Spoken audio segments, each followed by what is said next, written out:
Assalamualaikum warahmatullahi wabarakatuh. Perkenalkan, nama saya Zaldi Ahmad Junata bersama dengan rekan saya. Perkenalkan, saya Yola Fitriana. Kami dari Prodi Pendidikan Ekonomi, Fakultas Tarbiyah dan Keguruan di Universitas Islam Negeri Sultan Syarif Kasim Riau. Baiklah, di sini kami akan menjelaskan tentang tahap pencatatan siklus akuntansi. Siklus akuntansi tahap pencatatan terdapat 3 tahap. Yang pertama, dokumen transaksi dan pencatatan transaksi. Yang kedua, pencatatan dalam jurnal atau buku harian. Yang ketiga, pemindah bukuan atau posting ke buku besar. Yang pertama, apa itu dokumen transaksi dan pencatatan transaksi? Dokumen transaksi adalah bukti tertulis tentang terjadinya transaksi keuangan yang digunakan sebagai data awal atau sumber pencatatan dalam akuntansi. Dokumen transaksi ini berguna untuk pencatatan transaksi keuangan di suatu perusahaan. Apa itu pencatatan transaksi? Pencatatan transaksi adalah proses di mana perusahaan yang mencatat dengan rinci segala transaksi keuangan yang dilakukan perusahaan yang dapat berpengaruh pada perubahan harta, hutang, modal, pendapatan, serta beban. Tujuan pencatatan transaksi: yang pertama, dapat memberikan informasi yang berkaitan dengan sumber-sumber ekonomi, modal perusahaan, serta kewajiban. Yang kedua, memberikan informasi detail mengenai perubahan pada sumber ekonomi akibat adanya aktivitas usaha yang dilakukan untuk mendapatkan keuntungan. Yang ketiga, mengungkapkan informasi yang berkaitan dengan laporan keuangan perusahaan yang relevan kepada pengguna laporan. Yang keempat, memberikan informasi keuangan yang dapat membantu perusahaan untuk memperkirakan potensi perusahaan untuk mendapatkan keuntungan ke depannya. Dokumen transaksi ini terbagi menjadi 2. Yang pertama, dokumen transaksi internal dan dokumen transaksi eksternal. Dan apa artinya? Dokumen transaksi internal adalah dokumen transaksi yang dikeluarkan dan beredar hanya di perusahaan itu saja. Contohnya, buku kas masuk, bukti kas keluar, dan memo. Sedangkan dokumen transaksi eksternal adalah dokumen transaksi yang berkaitan dengan pihak luar perusahaan. Contohnya, faktur, kwitansi, nota kontan, nota debit, nota kredit, dan cek. Setelah kita menerima dokumen transaksi, tahap selanjutnya kita akan mencatat jurnal atau buku harian. Sebelum dibukukan ke dalam buku besar, setiap transaksi yang terjadi dalam perusahaan harus dicatat terlebih dahulu ke dalam jurnal. Maka jurnal sering disebut sebagai buku catatan pertama. Dan yang dimaksud dengan jurnal adalah catatan yang disusun secara sistematis dan didasarkan pada kronologis transaksi-transaksi yang dilakukan. Lalu apa fungsi jurnal? Fungsi jurnal yang pertama adalah fungsi mencatat. Jurnal digunakan untuk mencatat semua transaksi yang dilakukan berdasarkan pada bukti yang ada. Fungsi yang kedua, fungsi historis, di mana transaksi-transaksi yang ada dapat dicatat berdasarkan waktu kejadiannya atau secara kronologis. Fungsi yang ketiga adalah fungsi analisis, di mana setiap transaksi yang dilakukan dan dicatat ke dalam jurnal itu merupakan hasil analisa dari bukti-bukti yang tersedia. Fungsi yang keempat adalah fungsi instruktif. Pencatatan yang dilakukan di dalam jurnal dapat digunakan sebagai instruksi untuk melakukan posting debit atau kredit ke buku besar. Dan fungsi yang terakhir adalah fungsi informatif, memberikan informasi terkait dengan transaksi-transaksi yang sudah dilakukan. Selanjutnya, sistem pencatatan. Akuntansi menggunakan sistem berpasangan untuk pencatatan setiap transaksi. Dikatakan sistem pencatatan berpasangan karena setiap transaksi melibatkan 2 akun dan total nilai moneter antara nilai rupiah debit dan nilai rupiah kredit harus seimbang. Nah, ini yang disebut dengan sistem pencatatan berpasangan. Oleh karena itu, pencatatan transaksi ke dalam jurnal harus mengikuti ketentuan mekanisme debit dan kredit. Nah, ketentuannya adalah sebagai berikut. Harta jika bertambah dicatat di debit, jika berkurang dicatat di kredit. Utang jika bertambah dicatat di kredit, jika berkurang dicatat di debit. Modal jika bertambah dicatat di kredit, jika berkurang dicatat di debit. Pendapatan jika bertambah dicatat di kredit, jika berkurang dicatat di debit. Dan beban jika bertambah dicatat di debit, jika berkurang dicatat di kredit. Selanjutnya pembagian dari jurnal. Terdiri dari dua, yaitu jurnal umum yang sering dipakai oleh perusahaan-perusahaan berskala kecil karena transaksinya belum begitu banyak, maka setiap transaksi seluruhnya dicatat ke dalam satu jurnal, yaitu jurnal umum. Dan jika perusahaan itu sudah besar dengan transaksi yang cukup banyak dan kompleks, biasanya jurnal khusus yang akan dipakai. Karena jurnal ini biasanya untuk mencatat transaksi-transaksi yang dilakukan secara spesifik berdasarkan pada jenis dan kebutuhan perusahaan. Berikut ini beberapa jurnal khusus yang sering digunakan di dalam perusahaan. Jurnal penjualan untuk mencatat penjualan secara kredit. Jurnal penerimaan kas untuk mencatat penerimaan kas secara tunai. Jurnal pembelian digunakan untuk mencatat pembelian secara kredit. Jurnal pengeluaran kas adalah jurnal untuk mencatat pengeluaran kas secara tunai. Jurnal memorial digunakan untuk mencatat transaksi-transaksi yang tidak dicatat dalam jurnal penjualan, jurnal pembelian, jurnal penerimaan kas, dan jurnal pengeluaran kas. Selanjutnya adalah format jurnal umum. Ini formatnya. Ada kolom tanggal, kolom keterangan, kolom referensi, kolom debit, dan kolom kredit. Lalu bagaimana langkah-langkah untuk melakukan penjurnalan transaksi? Langkah yang pertama adalah untuk kolom tanggal. Di sisi kiri sini diisi bulan dan tahun. Di sisi kanan diisi tanggal terjadinya transaksi. Selanjutnya untuk kolom keterangan. Kolom keterangan diisi dengan akun-akun yang dipengaruhi oleh transaksi serta deskripsinya. Maka kolom yang paling atas adalah akun yang didebit. Di bawahnya ditulis akun yang dikredit, tapi ditulis agak menjorok ke kanan.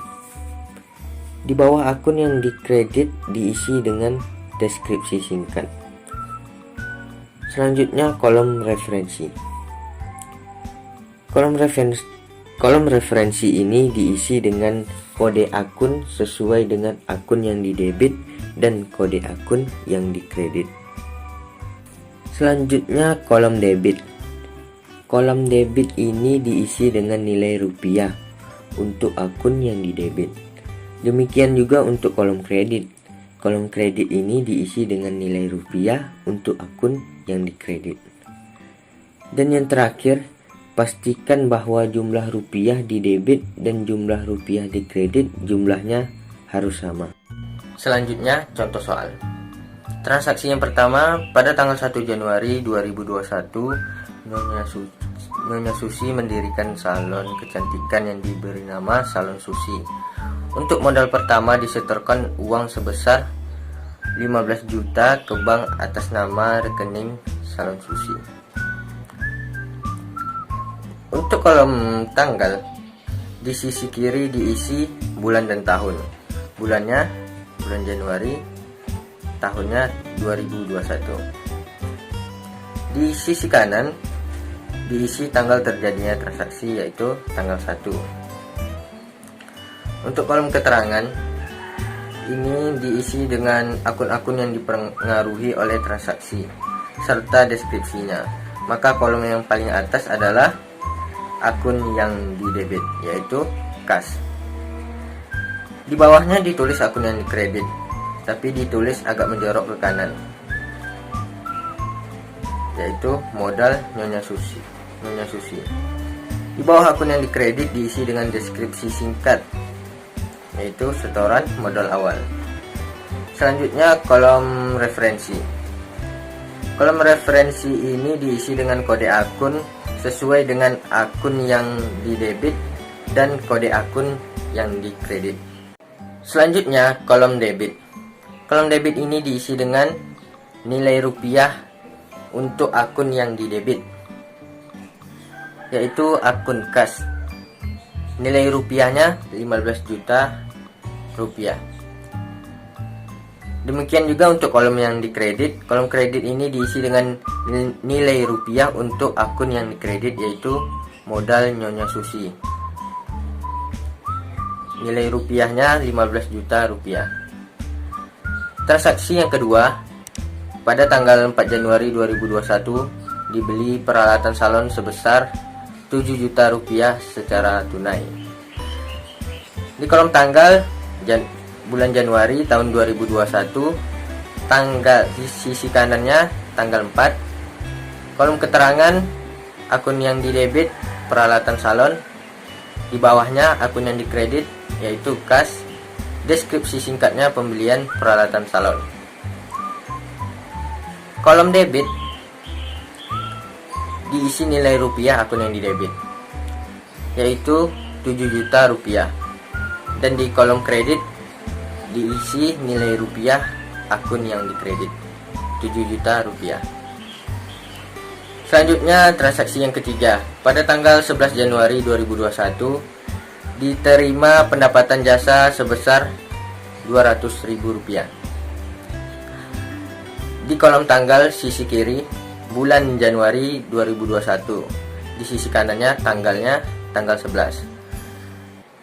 Kolom keterangan di sisi atasnya yang pertama diisi akun yang didebit yaitu kas, di bawahnya diisi akun yang dikredit, agak menjorok ke kanan diisinya yaitu pendapatan jasa, di bawahnya deskripsi singkat menerima pendapatan jasa. Di kolom debit diisi nilai rupiah akun yang didebit. Akun yang didebit kas nilainya Rp200.000. Di kolom kredit diisi nilai rupiah akun yang dikredit, yaitu akun pendapatan jasa, nilai rupiahnya Rp200.000. Di transaksi yang keempat, pada tanggal 27 Januari 2021 dibeli peralatan salon sebesar Rp1.500.000 secara kredit dengan syarat 2/10 N/30. Potongan 2% jika pembayaran kreditnya selesai 10 hari. Dalam batas pembayaran kreditnya itu 30 hari. Jadi kalau bayarnya 10 hari selesai, dapat potongan 2%. Di kolom tanggal di sisi kiri bulannya bulan Januari tahun 2021, di sisi kanannya tanggal 27. Di kolom keterangan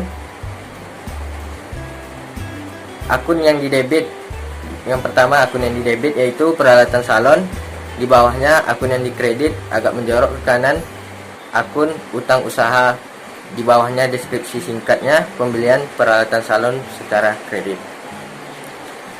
Di kolom debit diisi nilai rupiah akun yang didebit yaitu Rp1.500.000.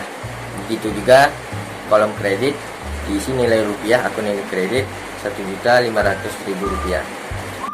Inilah jurnal umum periode Januari 2021 Salon Susi. Dan yang terakhir, pastikan bahwa jumlah rupiah di debit dan jumlah rupiah di kredit jumlahnya harus sama. Jumlah rupiah akun yang didebit Rp23.700.000. Jumlah nilai rupiah di kolom yang kredit Rp23.700.000 juga. Jadi balance.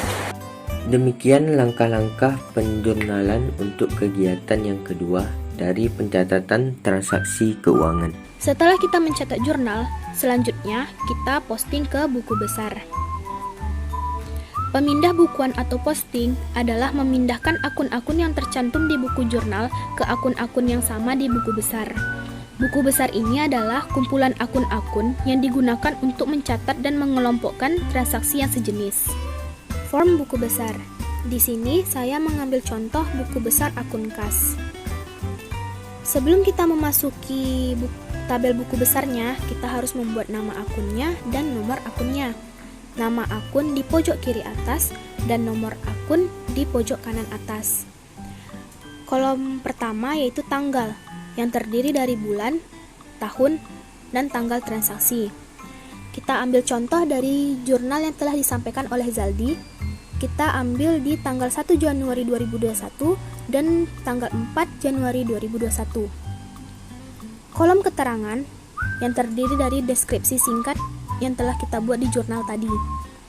Contohnya, di tanggal 1 Januari 2021, Salon Susi menyetor modal awal, dan tanggal 4 Januari 2021, Salon Susi membeli peralatan salon. Kolom ketiga, referensi. Referensi ini terdiri dari halaman jurnal, yaitu JU1, JU.1, yang artinya jurnal umum halaman 1. Debit dan kredit. Kita lihat di jurnal tanggal 1 Januari 2021, kasnya terletak di debit sebesar 15 juta rupiah, dan tanggal 4 kasnya terletak di kredit sebesar 7 juta rupiah. Nah, saldo debit dan saldo kredit. Transaksi pertama, saldonya kita letak di debit karena awalnya posisinya di debit, dan tanggal 4 posisinya kenapa di debit karena debitnya lebih besar, jadi 15 juta rupiah dikurang 7 juta rupiah hasilnya 8 juta rupiah.